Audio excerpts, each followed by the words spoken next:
Good morning children. ఈరోజు class లోపల మనము డైరెక్ట్ ఇండైరెక్ట్ స్పీచ్కు సంబంధించిన మొదటి పీరియడ్ తెలుసుకుందాం. ఈ క్లాస్లో డైరెక్ట్ ఇండైరెక్ట్ స్పీచ్ అంటే ఏంది, దీన్ని మనం ఏ విధంగా అర్థం చేసుకోవాలి అనే దాని గురించి తెలుసుకుందాం. తర్వాత దీని నెక్స్ట్ పీరియడ్ లోపల ఏది డైరెక్ట్ ఇండైరెక్ట్ స్పీచ్ యొక్క ఫస్ట్ పీరియడ్లో 1A 1B అని పెట్టడం జరిగింది. ఈ 1B లోపల మనం డైరెక్ట్ స్పీచ్ నుంచి ఇండైరెక్ట్ స్పీచ్లోనికి మార్చడానికి ఏమేమి మార్పులు చేయాలి అనేది మనము క్లియర్గా తెలుసుకుందాం. అయితే నేను పెట్టే ప్రతి వీడియో మీకు నేరుగా చేరాలి అంటే ఇక్కడ మీరు వీడియో చూస్తున్నప్పుడు కింద మీ ఇంటి బడి అని కనబడుతుంది కదా, దాని పక్కకు రెడ్ కలర్లో ఉన్నటువంటి సబ్స్క్రైబ్ బటన్ నొక్కి తర్వాత వచ్చే బెల్ సింబల్ను కనుక నొక్కినట్లయితే నేను పెట్టే ప్రతి వీడియో అనేది మీకు నేరుగా వచ్చేస్తుంది. ఇక టాపిక్లోకి వెళ్దాం. అయితే మనం ఇక్కడ మొదట డైరెక్ట్ ఇండైరెక్ట్ స్పీచ్ అంటే ఏంది అనేది అర్థం చేసుకుందాం. What is direct and indirect speech? మరి డైరెక్ట్ ఇండైరెక్ట్ స్పీచ్ అంటే ఏంది అనేది ఇక్కడ మనం అర్థం చేసుకుందాం. అయితే జనరల్గా మనం ఏం చేస్తూ ఉంటాం, ఇతరులు చెప్పినటువంటి మాటలను మనము ఇంకొకరితో మాట్లాడిన మాటలు కావచ్చు, లేదా ఇంకొకరు మనతో మాట్లాడిన మాటలను కావచ్చు, మనము ఇంకొకరికి వేరే వ్యక్తికి ఆ యొక్క విషయాన్ని మనం చెప్పడం జరుగుతుంది. ఆ సందర్భం లోపట్నే మనము ఈ యొక్క డైరెక్ట్ ఇండైరెక్ట్ స్పీచ్ అనేది మనం యూజ్ చేస్తాం. What others say to us, ఇతరులు మనకు ఏదైనా విషయం గనుక చెప్పినప్పుడు, what we say to others, మనము ఏదైనా విషయాన్ని ఇతరులకు చెప్పినప్పుడు ఆ విషయాన్ని వి సే దట్, మనము ఆ విషయాన్ని ఇతరులకు ఏది సమ్వన్ ఎల్స్, ఇతరులకు మనం చెప్పేటప్పుడు ఇతరులు మనతో మాట్లాడిన మాటలను కావచ్చు, లేదా మనము ఇతరులతో మాట్లాడిన మాటలను కావచ్చు, ఆ యొక్క విషయాన్ని మనము ఇంకొకరికి చెప్పేటప్పుడు ఏం చేస్తాం, మనము రెండు పద్ధతులలో చెప్తాం. ఇది రెండు పద్ధతులలో చెప్తాం. ఏంది? The one is direct speech, మొదటిది ఏంది డైరెక్ట్ స్పీచ్. రెండవది ఏంది? The second is indirect speech. ఒకటి డైరెక్ట్ స్పీచ్లో చెప్తాము, రెండవది ఇండైరెక్ట్ స్పీచ్లో చెప్తాము. మరి మనము మొదటిది డైరెక్ట్ స్పీచ్లో చెప్తాము అంటున్నాం కదా, మరి ఎలా చెప్తే డైరెక్ట్ స్పీచ్ అంటారు? మరి ఏ విధంగా చెప్తే ఈ సెకండ్ వన్ ఉంది కదా, ఇండైరెక్ట్ స్పీచ్లో కూడా మనం చెప్పచ్చు అంటున్నాం కదా. మరి ఆ ఇతరులు చెప్పినటువంటి మాటలను, ఆ యొక్క వాళ్ళు మనతో మాట్లాడిన విషయాన్ని మనము ఇక్కడ రెండు పద్ధతులలో చెప్తున్నాం. ఒకటి డైరెక్ట్ స్పీచ్లో, రెండవది ఇండైరెక్ట్ స్పీచ్లో. మరి డైరెక్ట్ స్పీచ్లో చెప్పడం అంటే ఏంది, ఇండైరెక్ట్ స్పీచ్లో చెప్పడం అంటే ఏంది అనేది మనం ఈ యొక్క పీరియడ్లో క్లియర్గా తెలుసుకుంటే మనకు మిగతా లెసన్స్ అనేటివి ఈజీగా అర్థమవుతాయి. డైరెక్ట్ స్పీచ్ ఏదైతే మనం మొదటి పద్ధతిలో చెప్తున్నాం కదా, ఇతరులు మనతో మాట్లాడిన మాటలను కావచ్చు, మనము ఇతరులతో మాట్లాడిన మాటలను కావచ్చు, మనం వేరొకరికి చెప్పేటప్పుడు రెండు పద్ధతులు వాడతాము అని మనం ఇక్కడ చెప్పుకున్నాం కదా. మొదటిది ఏంది డైరెక్ట్ స్పీచ్, రెండవది ఇండైరెక్ట్ స్పీచ్. అయితే ఇప్పుడు డైరెక్ట్ స్పీచ్ అంటే ఏంది? Direct speech is the depiction of the original words. ఏదైతే ఆ వ్యక్తి మనతో మాట్లాడాడో అవే మాటలను ఎగ్జాక్ట్గా ఉన్నది ఉన్నట్టుగా చెప్పినట్లయితే, అతను ఏ విధంగా అయితే చెప్పిండో ఆ చెప్పిన మాటలను చెప్పినట్లయితే direct speech is the depiction of the original words, exact words. మనము అతను చెప్పిన మాటలను చెప్పినట్టు చెప్తే దాన్ని మనం ఏమంటాం? డైరెక్ట్ స్పీచ్ అని అంటాం. It is stated with the same exact words or sentence of the speaker. ఎవరైతే మనతో మాట్లాడారో, ఎవరైతే మనకు చెప్పారో ఆ స్పీకరు మాట్లాడినటువంటి ఎగ్జాక్ట్ సెంటెన్స్, అతను చెప్పిన అదే వాక్యాన్ని, అదే పదాలను మనం ఎగ్జాక్ట్గా యూజ్ చేసినట్లయితే దాన్ని మనం డైరెక్ట్ స్పీచ్ అని అంటాం. ఇక నెక్స్ట్ మనము ఇతరులు చెప్పినటువంటి విషయాన్ని ఇతరులకు రిపోర్ట్ చేయడం అంటే చెప్పడం.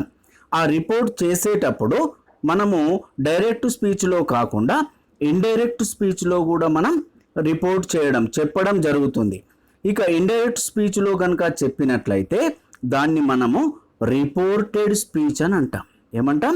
ఇండైరెక్ట్ స్పీచ్ అని అనొచ్చు, లేదా రిపోర్టెడ్ స్పీచ్ అని కూడా అనవచ్చు. Reported speech is when we want to report one person's speech. ఎప్పుడైతే మనము ఒక వ్యక్తి మాట్లాడినటువంటి మాటలను ఇతరులకు రిపోర్ట్ చేస్తామో, ఇతరులకు చెప్తామో, టు ఎనదర్ పర్సన్, ఇంకొక వ్యక్తికి చెప్తామో, వన్ పర్సన్ చెప్పినటువంటి మాటలను ఇంకొక వ్యక్తికి చెప్తామో, ఆ సందర్భంలో మనం ఎక్కువగా ఏం చేస్తాం? But we don't use exact words sometimes because we focus on the message rather than the exact words. మనము అతను చెప్పిన ఎగ్జాక్ట్ వర్డ్స్ కాకుండా అప్పుడప్పుడు మనము అతను చెప్పినటువంటి మాటలకు, వాక్యానికి సంబంధించినటువంటి విషయాన్ని చెప్తాం. ఆ విషయాన్ని ఇలా అన్నాడు అతను అని చెప్తాం మనం. అప్పుడు దాన్ని మనం రిపోర్టెడ్ స్పీచ్ లేదా ఇండైరెక్ట్ స్పీచ్ అని అంటారు. అంటే అతను ఎగ్జాక్ట్గా మాట్లాడిన మాటలను గనుక మనం అదే విధంగా చెప్తే దాన్ని డైరెక్ట్ స్పీచ్ అంటాం. అతను మాట్లాడిన విషయాన్ని చెప్తే మనం దాన్ని ఇండైరెక్ట్ స్పీచ్ అని అంటాం. ఇంకా మనం కిందికి వెళ్ళినట్లయితే దీనికి సంబంధించి ఇంకా మీకు క్లియర్గా అర్థం అనేది అవుతుంది. We may report the words of the speaker. ఎవరైతే మాట్లాడారో అతని యొక్క మాటలను మనము మరొకరితో చెప్పడానికి 2 పద్ధతులు వాడతాం. ఒకరు మనతో మాట్లాడిన మాటలు కావచ్చు, లేదా మనము ఇతరులతో మాట్లాడింది ఇంకొక వ్యక్తికి చెప్పేటప్పుడు కానీ మనము 2 పద్ధతులు వాడతాం. ఒకటేంది? By using exact words of the speaker. ఆ యొక్క ఎవరైతే మనతో మాట్లాడారో ఆ మాట్లాడిన వ్యక్తి మాట్లాడినటువంటి ఎగ్జాక్ట్ వర్డ్స్, అతను వాడినటువంటి పదాలనే గనక మనం వాడితే దాన్ని ఏమంటాం? మనం డైరెక్ట్ స్పీచ్ అని అంటాం. ఒకసారి చూద్దాం. ఇక్కడ రమేష్ సురేష్తో అన్నాడు. ఏమన్నాడు? రమేష్ సురేష్తో అన్నాడు. ఏమని? I am going home now. నేను ఇప్పుడు ఇంటికి వెళ్తున్నాను అని చెప్పేసి ఎవరు? రమేష్ సురేష్తో అన్నాడు. ఇక్కడ చూడండి, మనం ఇక్కడ రమేష్ ఏమన్నాడు? నేను ఇప్పుడు ఇంటికి వెళ్తున్నాను. కరెక్ట్గా ఇదే పదం వాడాడు అతను, ఇదే సెంటెన్స్ వాడాడు. నేను ఇప్పుడు ఇంటికి వెళ్తున్నాను అని చెప్పేసి రమేష్ అన్నాడు. ఎవరితో? సురేష్తో అన్నాడు. చూడండి, ఇక్కడ అతను ఏ సెంటెన్స్ అయితే యూజ్ చేశాడో దాన్ని ఎగ్జాక్ట్గా మనము ఇంకొక వ్యక్తికి చెప్తున్నాము. ఏమని? రమేష్ ఏమన్నాడంటే నేను ఇప్పుడు ఇంటికి వెళ్తున్నాను అని. నేను ఇప్పుడు ఇంటికి వెళ్తున్నాను అని రమేష్ అన్నాడు. ఎవరితో? సురేష్తో. ఇక్కడ మనం కొంతవరకు సురేష్ని పక్కకు పెట్టుకుందాం. రమేష్ని కనుక మనం తీసుకున్నట్లయితే నేను ఇప్పుడు ఇంటికి వెళ్తున్నాను అని రమేష్ అన్నాడు. ఏమన్నాడు? రమేష్ నేను ఇప్పుడు ఇంటికి వెళ్తున్నాను అని అన్నాడు. ఇప్పుడు ఈ విషయాన్ని మనం వేరే వాళ్ళకి చెప్తున్నాం. ఏమని? Ramesh said to Suresh I am going home now.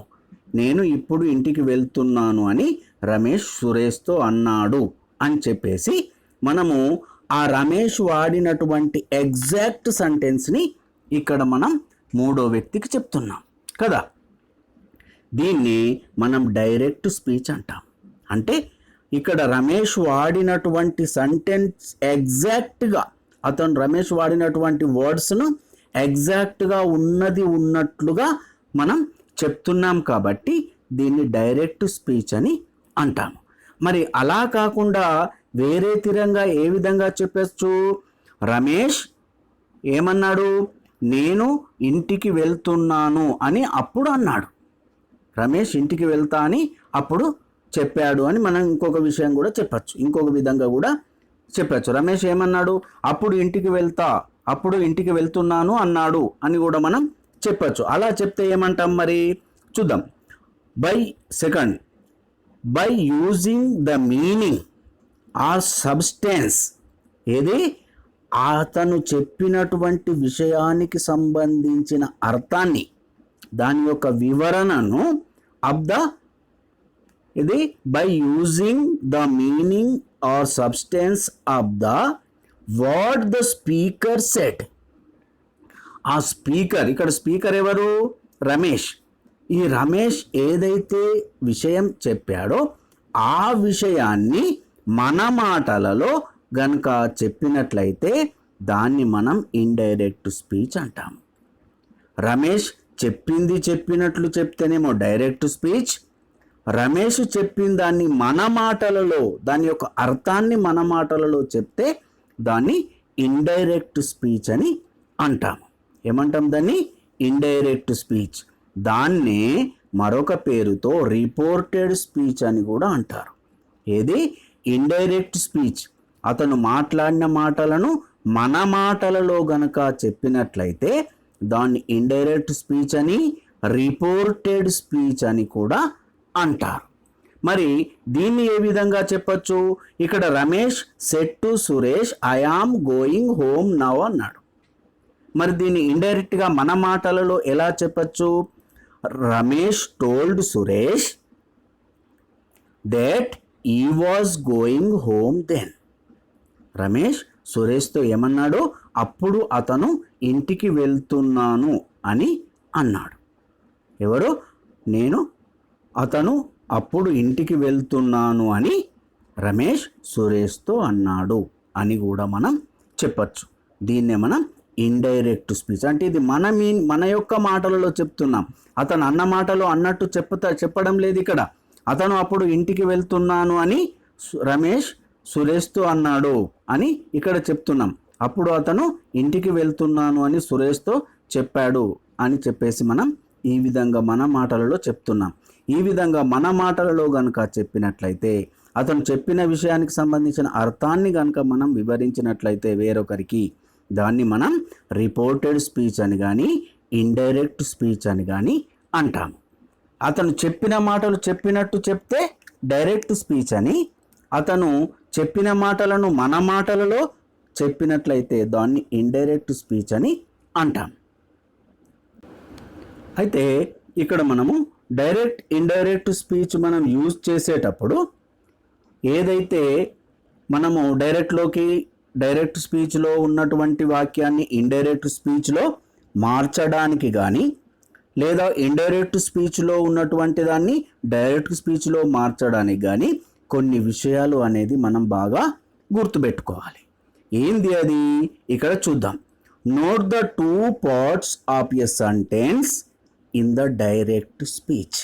ఇక్కడ మనకు ఒక డైరెక్ట్ స్పీచ్లో ఒక సెంటెన్స్ అనేది ఇవ్వడం జరిగింది. మనము ఇండైరెక్ట్లో రాయమని ఎగ్జామ్లో అడిగినప్పుడు మనం ఆ సెంటెన్స్ని 2 partsగా చూడాలి. ఆ డైరెక్ట్ స్పీచ్లో ఉన్న సెంటెన్స్ని 2 partsగా విభజించుకున్నట్లయితే మనకు ఈ యొక్క విషయం అనేది క్లియర్గా అర్థమై మనం ఇండైరెక్ట్లోకి ఏ విధంగా మార్చాలి అనేది మనకు తెలిసిపోతుంది. మరి ఇక్కడ ఇచ్చిన సెంటెన్స్ ఒకసారి చూద్దాం. షీ సెడ్ టు మీ, ఆమె నాకు చెప్పింది ఏమని? ఐ యామ్ గోయింగ్ హోమ్, నేను ఇంటికి వెళ్తున్నాను. నేను ఇంటికి వెళ్తున్నాను. చూడండి, నేను ఇంటికి వెళ్తున్నాను డైరెక్ట్ ఆమె మాట్లాడిన ఎగ్జాక్ట్ వర్డ్స్ ఇవి. నేను ఇంటికి వెళ్తున్నాను అని ఆమె నాకు చెప్పింది. నేను ఇంటికి వెళ్తున్నాను అని ఆమె నాకు చెప్పింది. అంటే ఆమె మనతో చెప్పినటువంటి విషయాన్ని మనం ఆమె చెప్పిన సెంటెన్స్ని ఎగ్జాక్ట్గా చెప్తున్నాం కాబట్టి ఇదేమంటున్నాం? మనం డైరెక్ట్ స్పీచ్ అని అంటున్నాం. దీంట్లో మనము ఈ సెంటెన్స్ లోపట 2 పార్ట్స్ చేసుకోవాలి. ఒకటి కొటేషన్ మార్క్స్లో ఉన్నటువంటి పార్ట్, రెండవది దానికి ముందు ఉన్నటువంటి పార్ట్. ఇది 2 పార్ట్స్. ఈ మొదటి పార్ట్ని రిపోర్టింగ్ పార్ట్ అంటాం. మనం ఏమంటాం? Reporting part. రెండవ పార్ట్ ఏదైతే కొటేషన్ మార్క్స్లో ఉందో ఆ పార్టుని రిపోర్టెడ్ పార్ట్ అంటాం లేదా రిపోర్టెడ్ స్పీచ్ అని అంటాం. ఈ రెండు మనం బాగా గుర్తుపెట్టుకోవాలి. ఒకటి రిపోర్టింగ్ పార్ట్, రెండవది రిపోర్టెడ్ పార్ట్. ఇక నెక్స్ట్ వన్, ఈ యొక్క రిపోర్టింగ్ పార్ట్ లోపట మనము రిపోర్టింగ్ వెర్బు ఏ ఫామ్లో ఉంది ఏముంది అనేది చూసుకోవాలి. మరి ఈ యొక్క రిపోర్టింగ్ పార్ట్ లోపట ఏముంది? వెర్బు సెడ్ ఉంది. ఏముంది? సెడ్ ఉంది. ఇక్కడ ప్రొనౌన్ మనకు షీ అనేది ఇవ్వడం జరిగింది. అవునా? ఇది గుర్తుపెట్టుకోవాలి మనం. రిపోర్టింగ్ పార్ట్లో ఉన్నటువంటి వెర్బ్ ఏ ఫామ్లో ఉంది, V1 ఫామ్లో ఉందా, V2 ఫామ్లో ఉందా అనేది మనం బాగా గుర్తుపెట్టుకోవాలి. ఇక నెక్స్ట్ రిపోర్టెడ్ పార్ట్, ఏదైతే డైరెక్ట్ స్పీచ్లో ఇచ్చినటువంటి సెంటెన్స్ లోపట కొటేషన్ మార్క్స్లో ఉన్నటువంటి భాగం ఉందో ఈ భాగం లోపట మనము దీన్ని ఏమంటున్నాం? మనం రిపోర్టెడ్ పార్ట్ అంటున్నాం. ఈ యొక్క రిపోర్టెడ్ పార్ట్ ఏముంది ఇక్కడ? I am going home. I am going home. దీంట్లోపట మనము ఈ యొక్క రిపోర్టెడ్ పార్ట్ రిపోర్టెడ్ పార్ట్ ఏదైతే ఉందో ఇది ఏ టెన్స్లో ఉంది అనేది చూడాలి. అప్పుడే మనము దాన్ని ఇండైరెక్ట్ స్పీచ్లోనికి మార్చేటప్పుడు దాని రూల్స్ ఏమన్నాయి మనం నెక్స్ట్ వీడియోలలో మనం క్లియర్గా చూద్దాం. దాని లింక్ కూడా మీకు ఇక్కడ డిస్క్రిప్షన్లో నేను ఇస్తాను. ఇక్కడ మనం డైరెక్ట్ స్పీచ్ నుంచి ఇండైరెక్ట్ స్పీచ్కు రాయమనగానే మనము ఆ ఇచ్చినటువంటి డైరెక్ట్ స్పీచ్ యొక్క సెంటెన్స్ని 2 పార్ట్స్ చేసుకోవాలి. ఒకటి రిపోర్టింగ్ వెర్బ్ పార్ట్, రెండవది రిపోర్టెడ్ స్పీచ్ పార్ట్. ఈ 2 పార్ట్లు గుర్తించిన తర్వాత ఈ ఇచ్చినటువంటి రిపోర్టింగ్ పార్ట్లో వెర్బ్ ఏది ఉంది, ఏ ఫామ్లో ఉంది, V1 ఫామ్లో ఉందా, V2 ఫామ్లో ఉందా? ఇక్కడ సెడ్ ఉంది కదా, ఏ ఫామ్లో ఉంది? అది V2 ఫామ్లో ఉంది. ఈ యొక్క సెడ్ని రిపోర్టింగ్ వెర్బ్ అని అంటాం. నేను తర్వాత లెసన్లలో రిపోర్టింగ్ వెర్బ్ అనగానే మీరు ఈ పార్టులో ఇచ్చినటువంటి వెర్బ్ అనేది గుర్తుపెట్టుకోవాలి. ఎందుకంటే ప్రతి లెసన్లో మనం రిపోర్టింగ్ పార్టును రిపోర్టెడ్ పార్ట్ను వివరణ ఇస్తూ పోతే వీడియో ఎక్కువ లాంగ్ అవుతుంది. కాబట్టి ఈ వీడియో చూసిన తర్వాత మీరు రిపోర్టింగ్ పార్ట్లో రిపోర్టింగ్ వెర్బ్ ఏముంది అనేది గుర్తుపెట్టుకోవాలి. తర్వాత రిపోర్టెడ్ పార్ట్ ఏ టెన్స్లో ఉంది, ఆ తర్వాత రిపోర్టెడ్ పార్ట్లో ఉన్నటువంటి వెర్బ్ ఏముంది అనేది కూడా మీరు గమనించాలి. ఇక్కడ రిపోర్టెడ్ పార్ట్లో వెర్బ్ మనకి ఏం కనబడుతుంది? Am going. ఇక్కడ గోయింగ్, యామ్ గోయింగ్ అనేది మనకు రిపోర్టెడ్ పార్ట్లోని విత్ హెల్పింగ్ వెర్బ్తో సహా కలిపి చెప్తున్నాను నేను ఇక్కడ. ఎందుకంటే మనము టెన్స్ చేంజ్ చేసినప్పుడు కేవలము ఈ యొక్క రిపోర్టెడ్ పార్ట్లో ఉన్నటువంటి మెయిన్ వెర్బే కాకుండా హెల్పింగ్ వెర్బ్ కూడా మనం చేంజ్ చేస్తాం కాబట్టి be form verb, have form verb ఏదున్నా చేంజ్ చేస్తాం కాబట్టి దాన్ని కూడా మనం గమనించుకోవాలి. కాబట్టి ఈ యొక్క రిపోర్టింగ్ పార్ట్ లోపట ఏమున్నది? రిపోర్టింగ్ వెర్బ్ సెడ్ అనేది ఉంది. ఇక రిపోర్టెడ్ పార్ట్ లోపట రిపోర్టింగ్ పార్ట్, రిపోర్టెడ్ పార్ట్, ఏదైతే కొటేషన్ మార్క్లో ఉన్నటువంటి పార్ట్ ఉందో అది రిపోర్టెడ్ పార్ట్ అని అంటాం కదా. మరి ఆ రిపోర్టెడ్ పార్ట్ లోపట ఇది ఫస్ట్ మనం గుర్తించాల్సింది ఇది ఏ టెన్స్లో ఉంది, రెండవది అక్కడ ఉన్నటువంటి వెర్బ్ ఏంది. ఈ 2 మనం గుర్తుంచుకున్నట్లయితే మనము డైరెక్ట్ స్పీచ్ నుంచి ఇండైరెక్ట్ స్పీచ్లోనికి ఈజీగా మార్చుకోవచ్చు. అంటే ఇక్కడ ఈ యొక్క మొదటి పీరియడ్లో మీకు డైరెక్ట్ ఇండైరెక్ట్ స్పీచ్ అంటే అవగాహన కల్పించడానికి, తర్వాత మనం ఈ యొక్క డైరెక్ట్ స్పీచ్లో ఇచ్చినటువంటి వాక్యాన్ని ఇండైరెక్ట్ స్పీచ్లోకి మనం మార్చడానికి ఏమేమి గమనించాలనేది ఇక్కడ నేను వివరించడం జరిగింది. దీని నెక్స్ట్ వీడియో లోపట మనము డైరెక్ట్ స్పీచ్లో ఇచ్చినటువంటి సెంటెన్స్ని ఏ విధంగా ఇండైరెక్ట్లోకి మార్చాలి, ఏమేమి మార్పులు చేయాలి, రిపోర్టింగ్ వెర్బు ఇక్కడ V2 ఫామ్లో ఉంటే మళ్ళీ మనం ఇండైరెక్ట్ స్పీచ్లో ఏం రాస్తాం, V1 ఫామ్లో ఉంటే ఇండైరెక్ట్ స్పీచ్లో ఏం రాస్తాం, ఇది రిపోర్టెడ్ పార్ట్లో ఏ సెంటెన్స్ ఏ టెన్స్లో ఏ టెన్స్ ఫామ్లో ఉంటే అది ఈ యొక్క ఇండైరెక్ట్ స్పీచ్కి వచ్చేసరికి ఏ టెన్స్ ఫామ్లోనికి మారుస్తాం అనేది మీకు ఈజీగా అర్థమయ్యేటట్టు నేను వివరణ ఇస్తాను. మీకు బాగా అర్థమైందని నేను అనుకుంటున్నాను. మీకు బాగా అర్థం అయినట్లయితే తప్పకుండా లైక్ చేయండి, మీ మిత్రులకు కూడా షేర్ చేయండి. తర్వాత నేను పెట్టే వీడియోలు మీకు అప్డేట్గా రావడానికి సబ్స్క్రైబ్ కూడా చేసుకోండి. Thank you.